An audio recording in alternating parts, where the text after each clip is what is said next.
This is Voice to Culture, a podcast for the modern day confused citizen.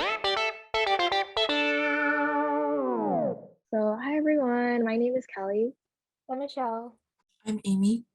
And I'm Carolyn. Welcome back to another episode. This episode is going to be slightly different, something special. We're doing a collaboration. This is going to be part one of our collaboration with Made in Hong Kong, a podcast about two Hong Kong girls trying their best to figure out life in America. Please welcome Summer and Chrystal. Hi. Oh my gosh. Hello. Thank you for having us. Of course, thank you for coming on. Would you two like to introduce yourselves individually so our audience is familiar with your voices? I can go first. So this voice, hello, is Chrystal. And a little about me. Well, our podcast is called Made in Hong Kong. So we are from Hong Kong. And I moved to the US when I was 16 for high school, so for junior and senior of high school. And then I went to college here, and now I am here. I actually went back to Hong Kong last year for a year of for my master's program. And so now I'm back in LA. I went to school in LA, and yeah, here I am. I've just been working on the podcast, currently unemployed, and just kind of living in the Padini. So yeah, it's been good. So hello everyone, this voice is Summer, and just like Chrystal, I'm also from Hong Kong. I feel like me and Chrystal have like kind of somewhat similar experience where I moved to America in 2015 when I was 16 years old. So I went to high school in San Francisco for 2 years, and then I went to college, LMU, with Chrystal in LA, and that's where we met. So I just graduated last May, and right now, even though I'm employed, but I'm just doing a random job. I'm trying to get into a career that I really want to go into, which is UX. So I'm working towards that right now. Yeah. Yeah, that's awesome to hear from you too. And I know unemployment can be a really big struggle, especially during the pandemic, but I hope you two will figure things out as they come along and not to stress too much. So why don't we hop right into our questions? So our first question, this is coming from you two as Asians from your native country in Hong Kong. And we are Asian Americans, so it's a little bit of a different experience. So I want to ask you guys, how do you exactly measure Asianness? And what are the similarities and differences between Asians versus Asian Americans? I know there has been a lot of conversation, like especially on TikTok, about Asian versus Asian American, and I feel like both experiences are so different. And I think me coming from Asia and being able to live here for like 6 to 7 years now at this point, like I've seen both sides. Like I feel like because I feel like I was able to integrate into the Asian American community really easily once I got here, and especially in college. So I think that both experiences are valid, and it just doesn't seem right to me that people are pitting, like both experiences against each other. I think I would say like growing up in Hong Kong, like we practiced a lot of, typical Chinese culture, like celebrating all the festivals and all the very heavy Asian value oriented. And so I think sometimes when I'm here, it is different and I see the difference, but I still feel like, I mean, we're all just, that's how Asian American is so different from like Asian. So it's like, we can't compare those two. So I feel like it's unfair when people pit those two against each other because it's totally different. Yeah, I don't know. Yeah, I think I agree with what Crystal said. And I feel like the thought of also like measuring Asianness is very tricky because I feel like everybody has their own way of interpreting their own like Asian identity, right? Like we can't really measure how Asian are you. I feel like even though like we call this whole experience the Asian experience or Asian American experience, there's still like every individual experience is different, and we can't just like measure other people and be like, oh, like you're less Asian than the other person. And just like Crystal said, I do feel like the Asian experience is different from the Asian American experience, especially when you grow up in a different country. I feel like you are gonna be more ingrained into like the culture of your home country. You have more understanding about it.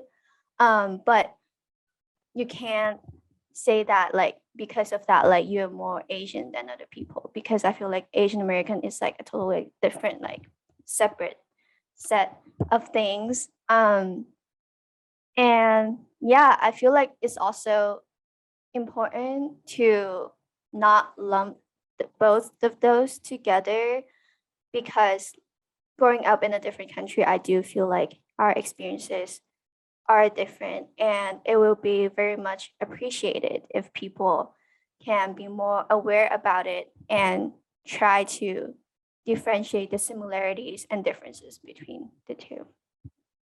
Yeah, I think vice versa too, like being in college and learning a lot about social justice and like just like the systems in America, I feel like I tried to apply that to Hong Kong and try to be like pick apart, like analyze Hong Kong in the way I analyze the US, but I just realized like that's unhealthy because you just can't do that.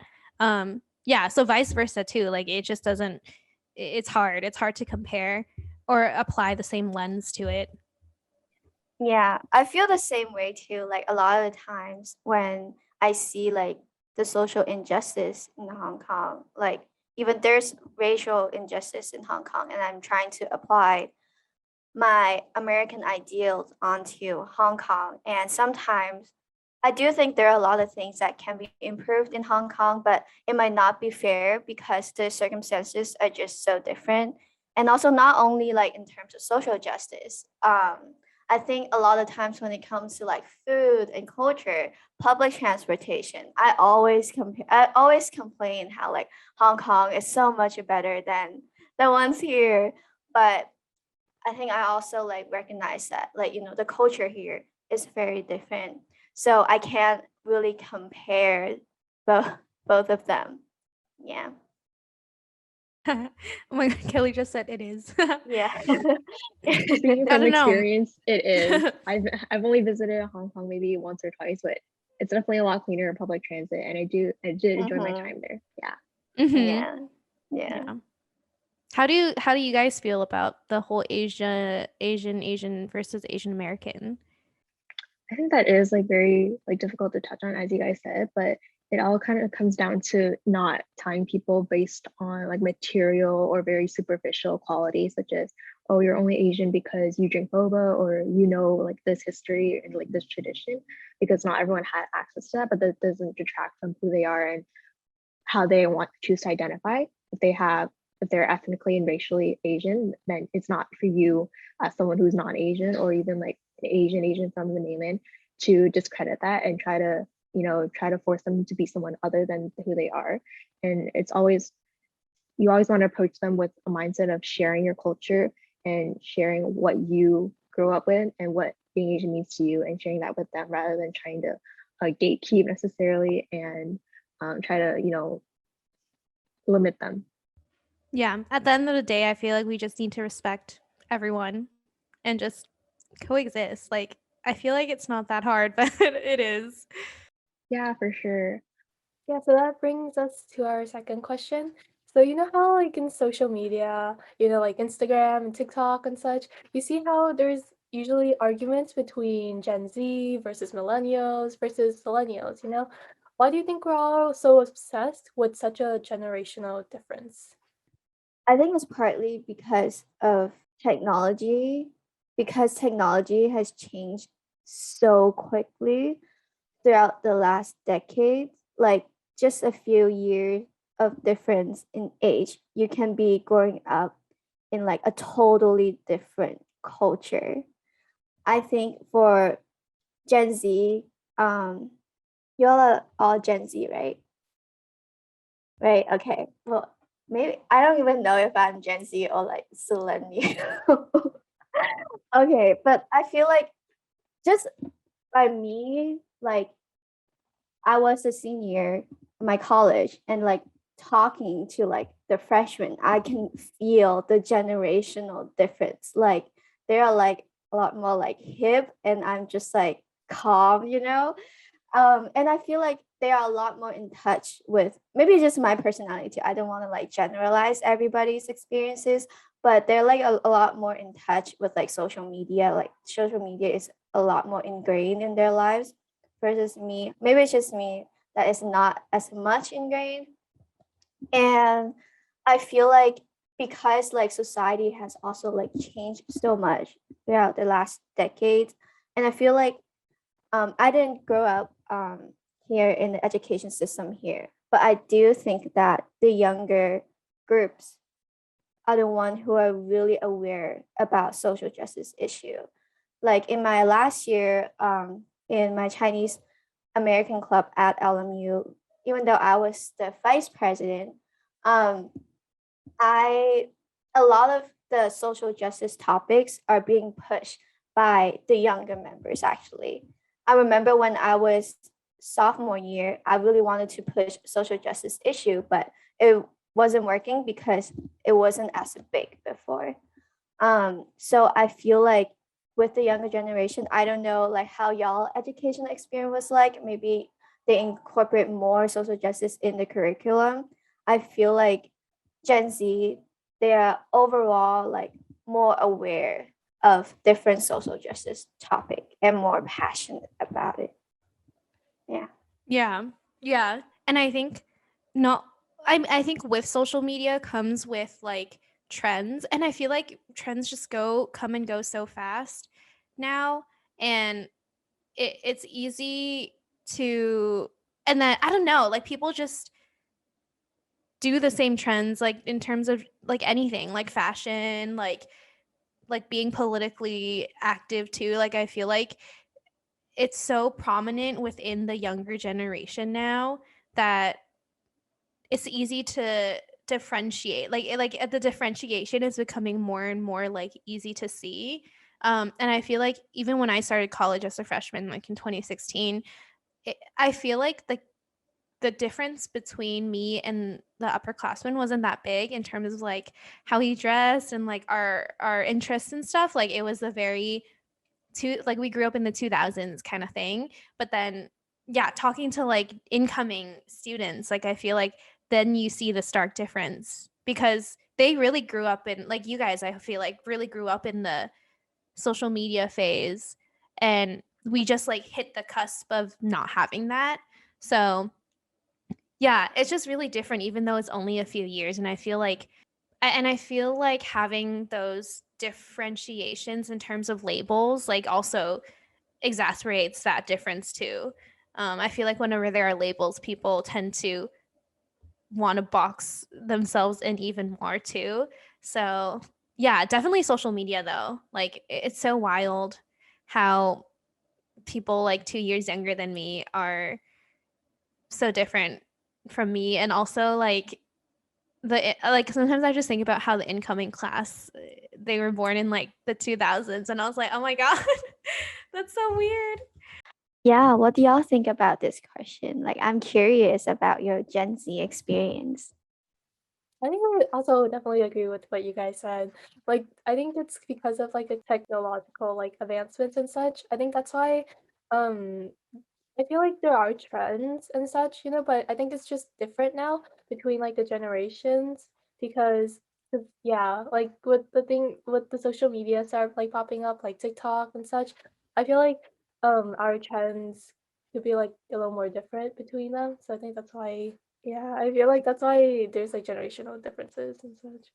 Yeah, I wanted to, kind of piggyback off of what Michelle was saying about like TikTok. I feel like especially with like social media, like TikTok was designed specifically to target a younger demographic. So I feel like the oversaturation of like new trends, especially with like a younger demographic makes sense. Like I remember like I was like in my early teens and like skinny jeans were pretty like the thing, and now it's like wide leg jeans, and it was like that's only a few years have passed and it's already wide leg jeans. So yeah, I think it's just like a matter of like oversaturation and like how fast like these cycles of like what's going in and what's going out in social media.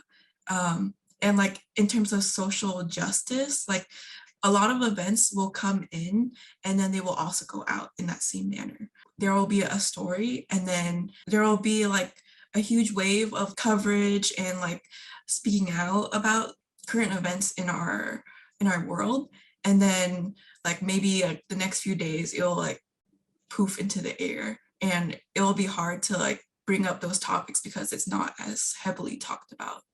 Yeah. So you know how you guys also mentioned something about labels? I feel like that also sort of has something to do with this too, because I think with labels, we want to pride ourselves as like like the different generation. We want to be like that generation that makes change. I think that's sort of I think some of us tend to end up like focusing more on that instead of like the social issue like itself, to the point where it's sort of they don't really bring, like, awareness to, like, the issue itself. They just sorta, like they sort of end up making the attention about, like, our generation instead? I feel like that's also sort of the concern for.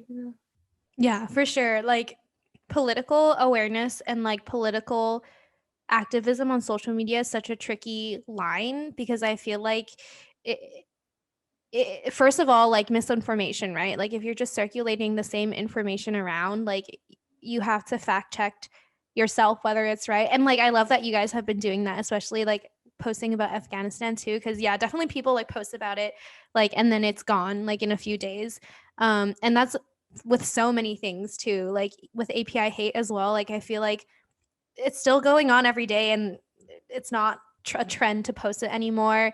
And I think that that's where I try to check myself whenever these things come across because I don't want to fall into the trap of posting it just cuz and posting it and feeling like, "Oh, I'm contributing," but like am I really though?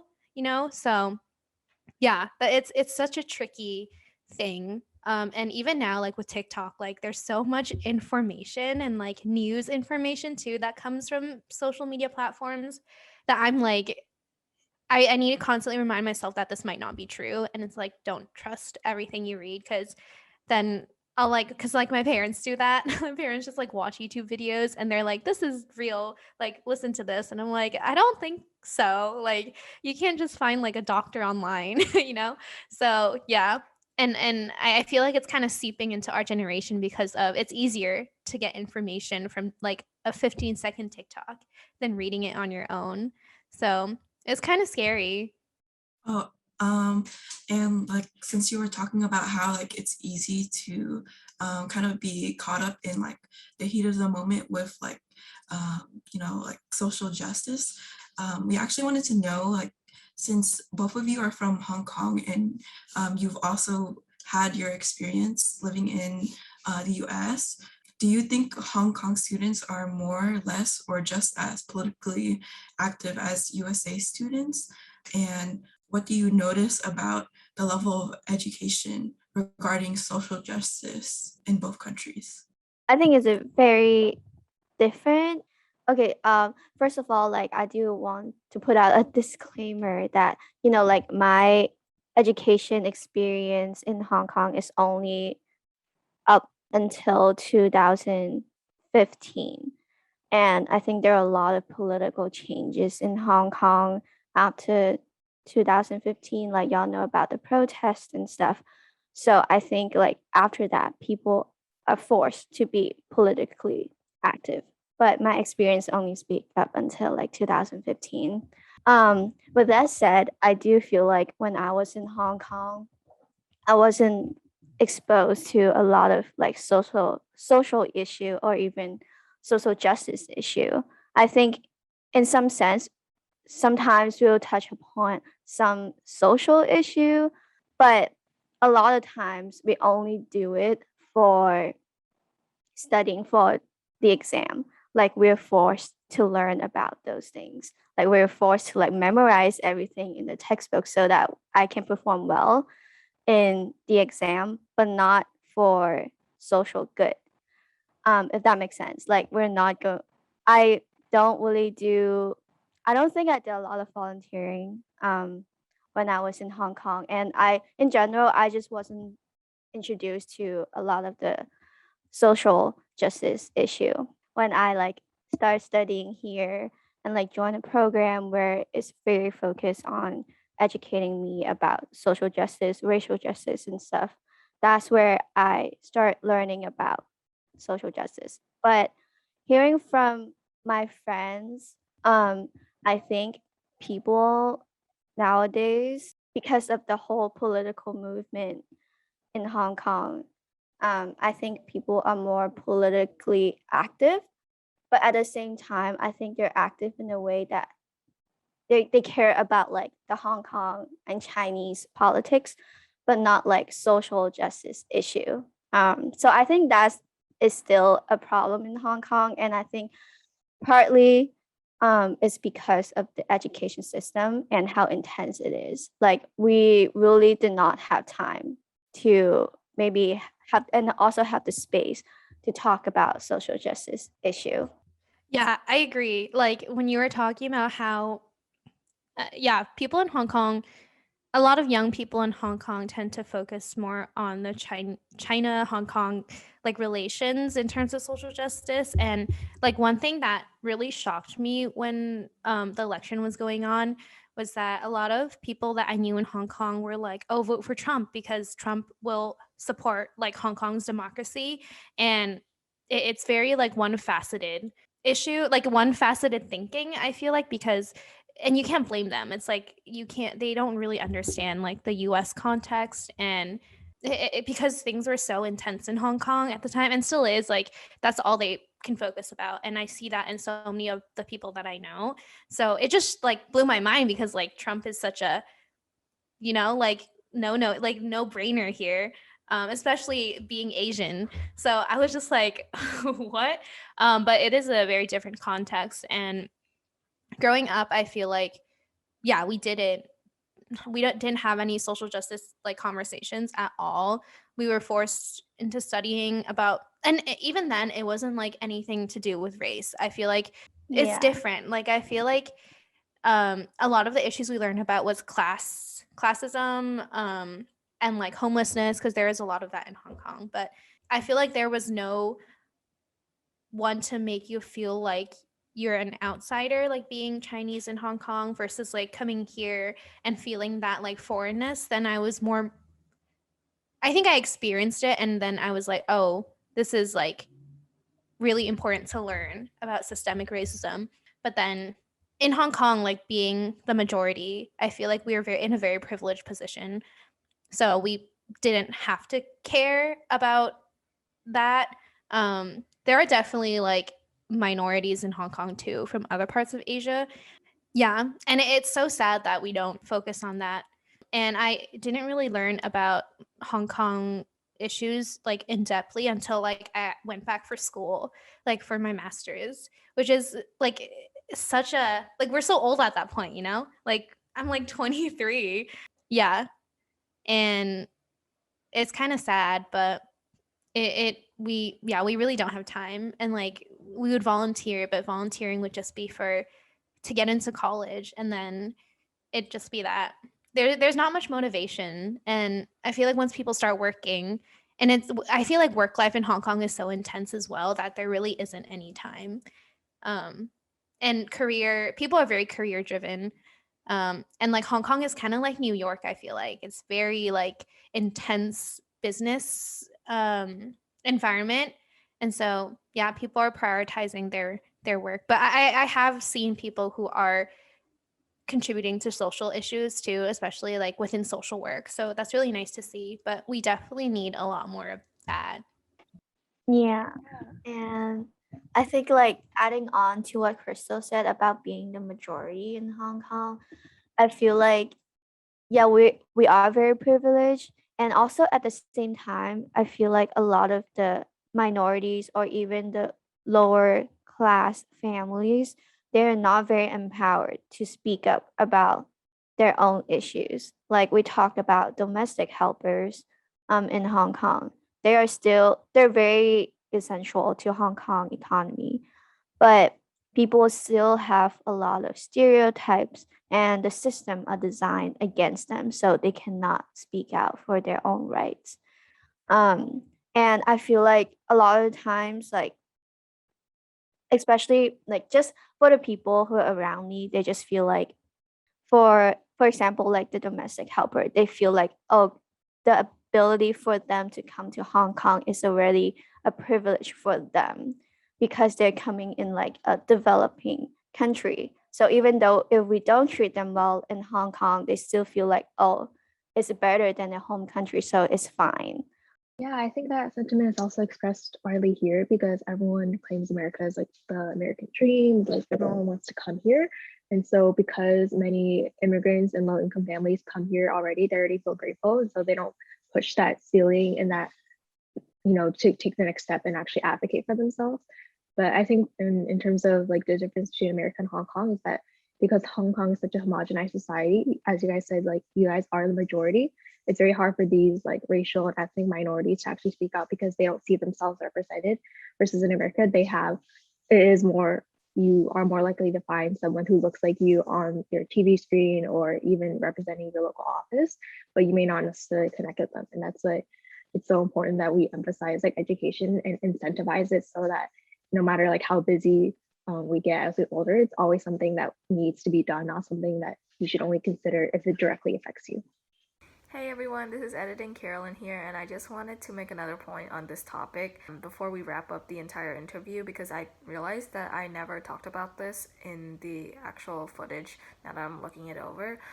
And I just wanted to add that since like a lot of students have access to social media and other platforms in America, I think they're starting to rely less on their history textbooks as their only source of information for learning about social cultural issues. Because in the age of technology, it really isn't anymore. People can and will actively educate themselves through research and having discussions with each other on social media and getting other people's opinions and learning from them as well. History books leave out so much, at least like from primary to high school textbooks, about the racist history of this country. So much of it is glossed over and almost never do they really emphasize the gravity of the damage being done. I think with social media, everybody can see that. Why get information from just one source written by like a handful of people who probably have prejudice against like some minorities when you can get other perspectives as well? People are seeing how flawed their textbooks are and are taking it upon themselves to actually educate not only themselves but each other through conversation and such. And I think that's also why the younger generation is often more outspoken about social justice issues as well, because they can see how education in school is trying to suppress minorities' voices and disregard their struggles. They see the attacks being made and are rejecting it. And I think that's pretty cool and badass. That is it for our interview. If you'd like to listen to part 2 of this episode, remember to click in the link of our bio to watch Made in Hong Kong's episode, where we cover what it's like living in the Bay Area, staying socially active, and more. Thank you guys so much for having this interview, sit down with us. It was very interesting to hear like all your different points. And yeah. Thanks Thanks for for having having us. us. Yeah. Thank you.